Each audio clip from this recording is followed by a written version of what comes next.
Ja, liebe Leute, es ist Zeit für die Endrunde.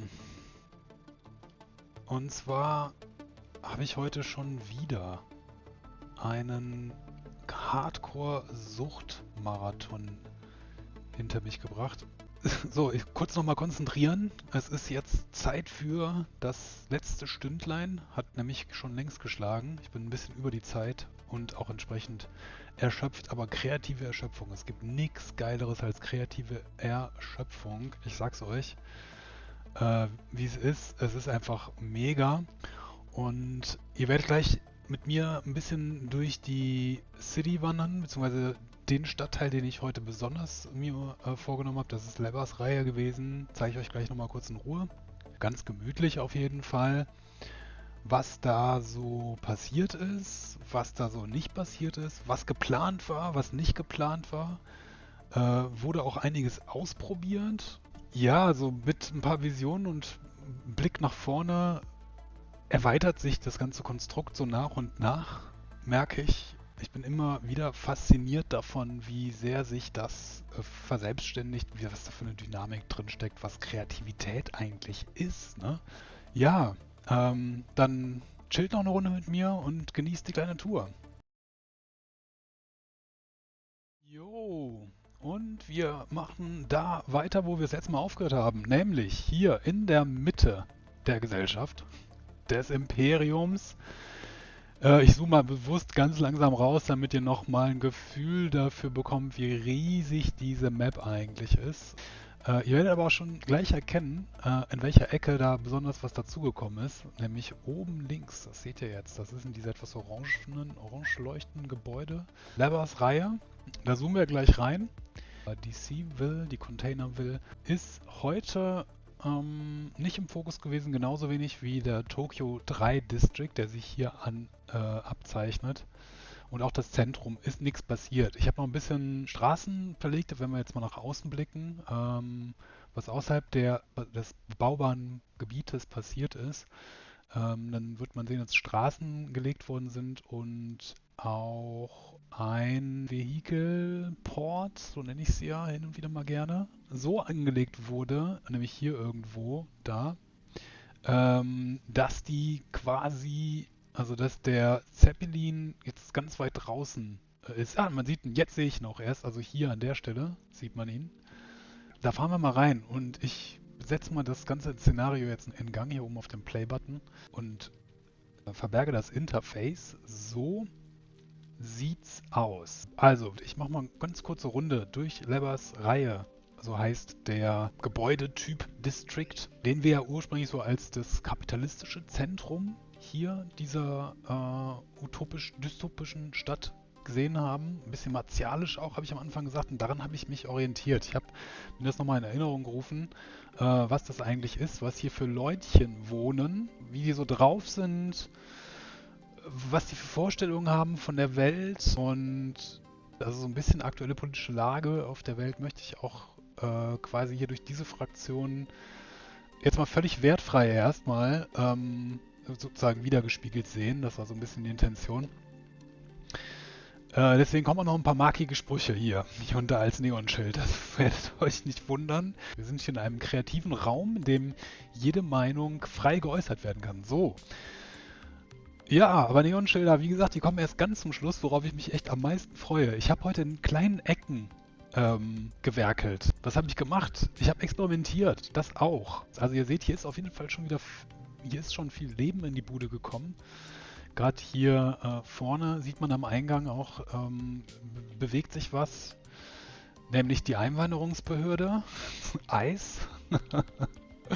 Naja, furchtbar, ich weiß. Wir können tatsächlich so starten. Ich habe dann erst im Laufe der Session mir überlegt, wie könnte man hier reinfahren, also auch so visuell, ne? Der Gedanke, der schwebt natürlich immer so ein bisschen mit, weil das Ganze natürlich auch wirken soll.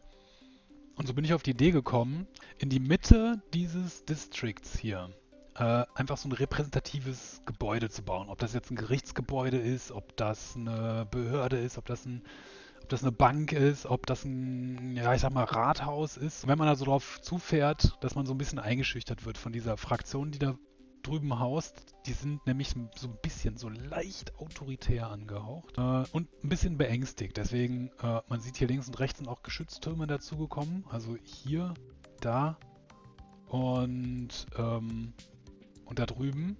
Ja, die sitzen auf ihrem Geld und haben Angst und wollen ihren Wohlstand erhalten und haben hier deswegen Einwanderungspolizei und hier also auf jeden Fall kommen ja noch so ein paar Gedanken dazu, so ein paar Bürogebäude, die darauf hinweisen. Hier geht es sehr bürokratisch und ernste Sache. Also man kommt da so rein und lässt erstmal dieses riesige Gebäude auf sich wirken. Ja, also hier war so ein Platz quasi angedacht, dass da so ein bisschen Platz vorne ist. So, das ist dieser Platz, den ich meine. Und der ist auch so ein bisschen repräsentativ, genauso wie dieses Gebäude. Dahinter sind dann halt noch so ein paar andere Gebäude entstanden, die quasi immer größer werden. Und ich habe mir halt überlegt, wie kriege ich da so ein bisschen Impression rein, ne? Also, dass das groß und lang und weitläufig wirkt und natürlich durch Striche, durch Linien. Linien erzeugen Tiefe und oder visualisieren die Tiefe einfach gut. Deswegen ist diese Straße hier, die ist aber gar nicht dafür gedacht, hier langfristig zu bleiben. Mal gucken, was daraus wird. Ich bin mir noch nicht ganz sicher, ob die bleibt. Die ist jetzt erstmal nur so als Platzhalter da. Und man sieht, hier ist halt dieser Platz des himmlischen Friedens, ne?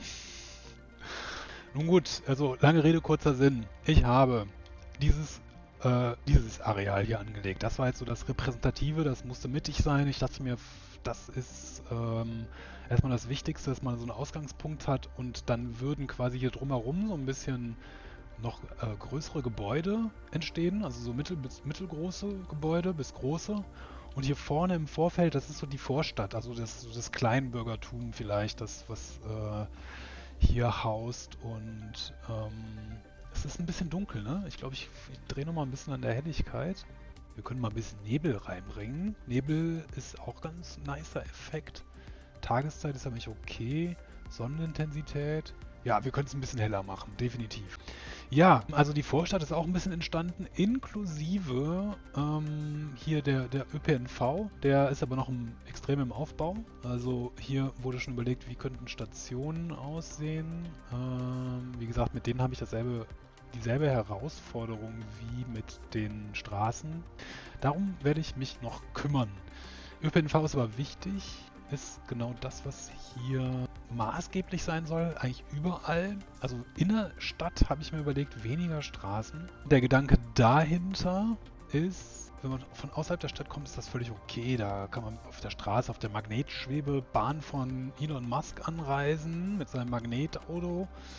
Aber in der City ist ja eh alles sehr zugebaut und da sollte dann möglichst der Flugverkehr Vorrang haben, beziehungsweise der Verkehr hauptsächlich über ÖPNV oder über diese Flugschneise mittels dieser Ports, die für die Autos da sind, die in der Luft fliegen, abgewickelt werden. Also der Verkehr innerhalb der Stadt besser so, hat aber auch tatsächlich einen baustrategischen Hintergrund, weil es nicht immer so leicht ist, wie man jetzt auch hier sieht, tatsächlich. Also diese Ground Buildings, die sind schon nice, weil mit denen kann man viel machen. Ich demonstriere jetzt gerade nochmal, was man zum Beispiel machen kann.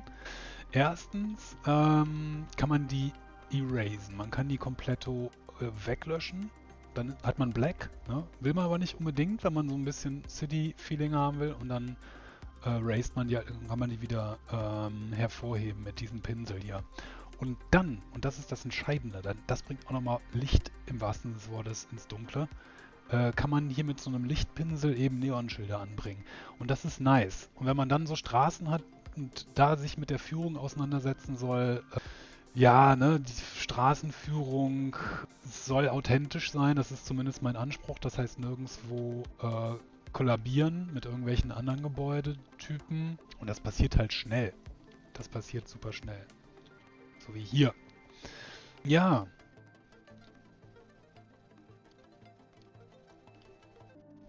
Das ist zur Idee der Struktur dieses Viertels, wie es aufgebaut werden wird. Man sieht hier auch so die Verkehrsströme, werde ich so ein bisschen flexibel hier und da langleiten. Jetzt vielleicht mal so zu den kleinen Einzelbaustellen, die ich hatte.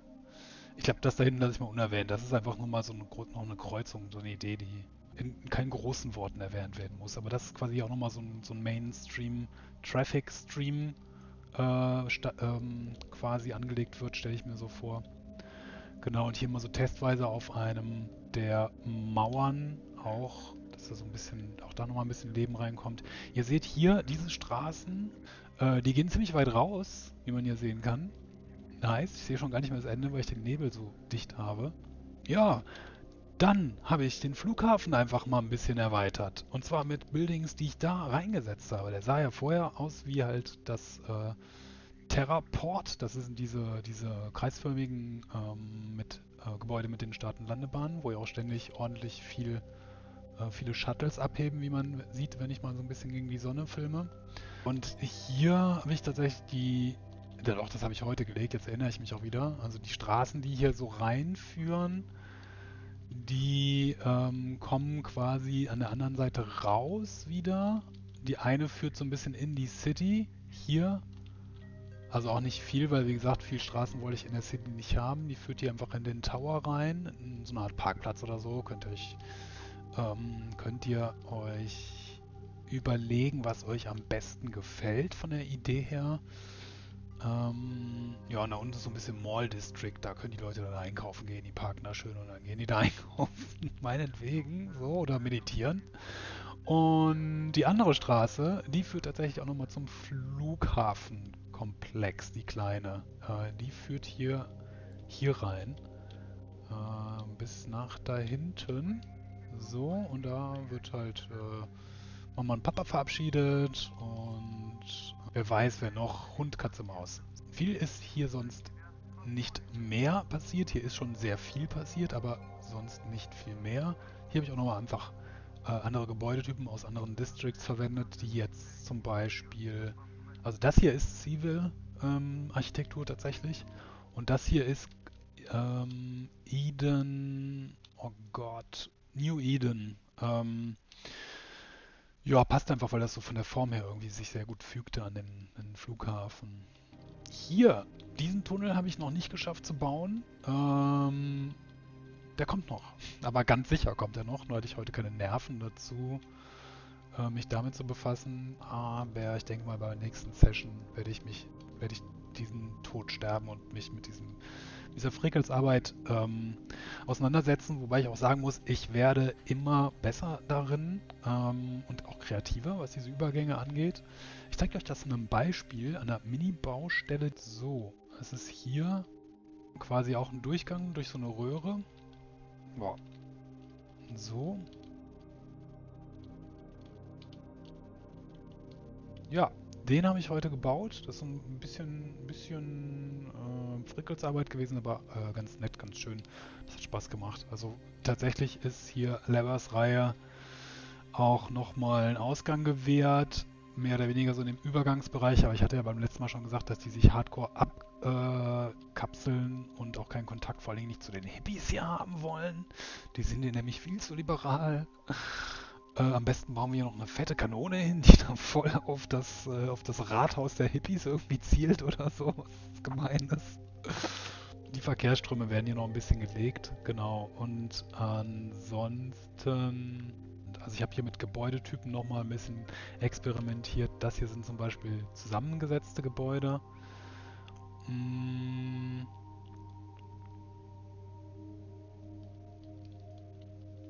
Das hier ist auch ein zusammengesetztes Gebäude. Da sieht man das nochmal so ein bisschen. Da habe ich dran gearbeitet, irgendwie die größeren Wohnblocks oder größere Wohneinheiten nochmal anzudenken und hier auch einfach exemplarisch musterhaft schon mal so ein bisschen was, wie sagt man ja, halt auch eben so Muster, ne, ins Regal stellen. Irgendwie gucken, wie das sich fügt oder aussehen könnte. Ja, zu den Experimenten, die ich heute gemacht habe, das vielleicht so als abschließenden Punkt noch, bevor wir die Session dann beenden.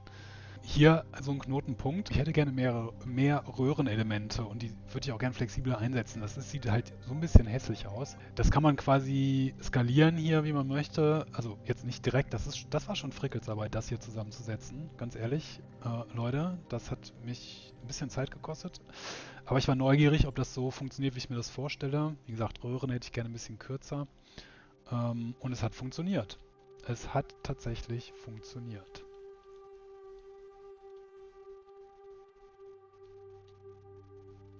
So, und zu guter Letzt vielleicht noch, ich hatte mir Gedanken gemacht, wie ich außer mit diesen großen Alpha-Core-Gebäuden, die ich mal so ein bisschen zweckentfremdet habe, die sieht man hier, die habe ich auch hier hinten ganz viel verwendet, quasi auch so ein bisschen als Wall, als Mauer.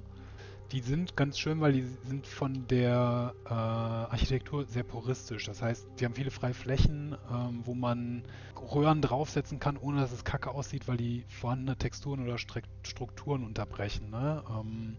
Das stört die Ästhetik sozusagen der Architektur nicht und es wirkt weiterhin authentisch. Und das ist das für mich Wichtigste hier eigentlich, dass ich möglichst wenig Brüche habe in den Texturen, dass sie sich nicht allzu arg schneiden.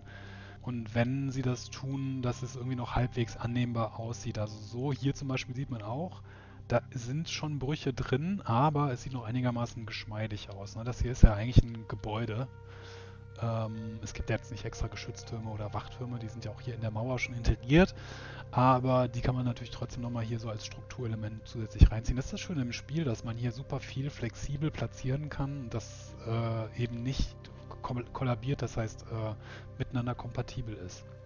Ja, hier habe ich halt nur Mauern gesetzt, was semi-geil aussieht. Also das könnte eher so eine Art kleines Gefängnis sein noch. Ne? Das könnte man sich tatsächlich darunter, ich mir tatsächlich noch eher darunter vorstellen. Und geguckt, wie schaut es aus. Also hier müssen natürlich, also hier, das ist noch nicht immersiv, da verschwinden die in der Wand, da müssten die Röhren länger sein. Aber eigentlich hätte ich viel lieber ein Element, und ich weiß, das ist wahrscheinlich nicht machbar, weil sonst der Effekt des Nicht-Kollabierens von Strukturen, das heißt, die Möglichkeit, die ineinandersetzen zu können, dann nicht mehr gegeben ist. Dann würden ja die Röhren quasi die Strukturen unterbrechen und ich glaube, das ist schon deutlich, also wenn die freigestellt werden, ne? Also wenn man hier durchgucken könnte. Ich glaube, das ist deutlich aufwendiger in der Programmierung und der Typ, der dieses Spiel gemacht hat, das ist so ein bisschen, wie sagt man, Grassroot, ne? Also der ist so ein bisschen Indie auf jeden Fall, Independent, der hat das alleine gemacht, glaube ich zumindest. Und die Röhren kommen noch nicht mal von ihm, sondern die sind Teil eines Modpacks. Aber ich finde die immer noch super praktisch und bin echt dankbar, dass es die gibt, weil das ist ein gutes Element, damit kann man schon mal gut arbeiten. Und genauso wie diese Schornsteine hier, die ich immer wieder einsetze. Oder auch hier schon bei meinem ersten kleinen Workaround bei diesem Verkehrsknoten sozusagen eingesetzt habe. Ja, also so viel dazu zum Verständnis zur Mechanik auch nochmal und ja, zu dem, was ich heute so hier abgerockt habe. Ne? Das ist schon ein Stückchen weiter vorwärts. Ich freue mich sehr auf die nächste Episode. Im Fotomodus jetzt nochmal kurz drauf geguckt. Ja, krass, ne? Man sieht einfach, wie weitläufig dieses Gelände ist. Und wenn ich den Nebel vielleicht mal ein bisschen runterfahre und ganz wegnehme, dann sieht man jetzt auch schon mal deutlicher, wie viel dazugekommen ist hier heute. Das ist schon eine ganze Menge. Eine ganze Stange. Ich hoffe, ich konnte euch mit meiner Kreativität auch ein bisschen inspirieren und erfreuen. Mir hat es jedenfalls ganz viel Spaß gemacht. Ich hatte ja gesagt, dass es noch ein bisschen Ausblick gibt. Den wage ich jetzt mal ganz vorsichtig zu äußern, denn ich will nichts versprechen, was ich nicht halten kann. By the way, ganz klein Sneak noch, ohne es zu sehr auszudehnen, das ist eine dieser Kreativecken gewesen, die ich heute hatte. Das sind so Mini-Gebäude, die nicht Teil dieses automatisch spawnenden, sich erschaffenden ähm, Grundgerüsts von mittlerer Gebäudestruktur sind, sondern das sind wirklich platzierbare Gebäude. Und da habe ich halt so ein bisschen drumherum, das ist auch ganz süß, hier sieht man nochmal so ein bisschen, ich glaube, japanische Kitsune zum Beispiel, Begriffe. Und hier halt, also hier hatte ich mir echt Mühe gegeben und das war wieder so eine Frickelsarbeit, diese Straße hier rauszufummeln. Das sind so Plattformen, die man hier noch sieht. Da wollte ich eigentlich Kräne draufstellen. Das weiß ich aber nicht, ob ich das noch mache. Oder irgendwas anderes halt. Jedenfalls, das ist noch so eine kleine kreative Baustelle gewesen. Und das fängt mich halt immer und immer wieder ein, sodass ich hängen bleibe und heute wirklich nur mit diesem Viertel beschäftigt war. Ich habe aber richtig, richtig großen Bock auf die Seaville, die Containerville, Leute, weil diese Gebäude sind einfach Mörder. Die sind schön. Und man kann hier noch mal ein bisschen was gucken. Wir können uns das schon mal angucken, so als Preview fürs nächste Mal. Die können halt richtig was, ne? Die sind richtig schön. Das sind wie die Stacks in Ready Player One. Ja, aber schaut euch das an, auch die Texturen, ne? Ich finde, es ist einfach mega. Und da kann man nochmal, also die haben auch nochmal so richtig schöne, richtig schöne Ground-Architektur hier, die Teile am Boden. Ich ziehe hier mal ein paar von den Dingern hoch. Sieht das nicht geil aus. Also ich finde, die sehen echt nochmal, da kann man richtig coole Sachen mitmachen. Das habe ich in den Experimentierwelten, die ich hatte, schon ausprobiert. Und darauf freue ich mich sehr. Deswegen würde ich stark anpeilen, hier das nächste Mal loszustarten. Bei den Civil Inhabitants Residents würde ich, glaube ich, anders vorgehen. Also die Struktur, die ich mir hier überlegt habe, gerade spontan tatsächlich. Was sind das für Leute? Die sind eingewandert. Die kamen hier quasi an, durch dieses Tor. Und dann haben die da hingepinkelt und gesagt, so, das ist jetzt unser Revier. Das sind die Hippies halt. Ne? Die haben nicht so einen repräsentativen Prachtbau in der Mitte, sondern die sind hier angefangen und dann haben die sich so, das ist dann so organisch gewachsen. Ich glaube, ich baue hier so ein bisschen das Zentrum hin. Das kommt dann auch geil, wenn das so ein bisschen an der Ecke ist. Und dann hier hinten so die Ausläufer. Ja, wie auch immer. Es wird sich irgendwie ergeben. Und darauf freue ich mich sehr, auf diesen Gebäudetyp. Leute, in diesem Sinne, wir hören so auf, wie wir angefangen haben, nämlich in der Mitte. Das war's für heute. Ich würde mich sehr freuen, wenn ihr Feedback habt, auch das zu dem Spiel. Ne? Ich bin ja auch da tatsächlich nicht nur an dem Feedback zu meiner eigenen Kreativität interessiert, sondern auch dazu, was ihr so von dem Spiel haltet und ob ihr dazu Fragen habt und so. Ja, also lasst gerne Feedback da und würde mich freuen, wenn ihr wieder reinschaltet. Bis dahin, Leute, bleibt gesund, fit und munter. Ben Rob Hood verabschiedet sich, sagt Good Night und Bye Bye.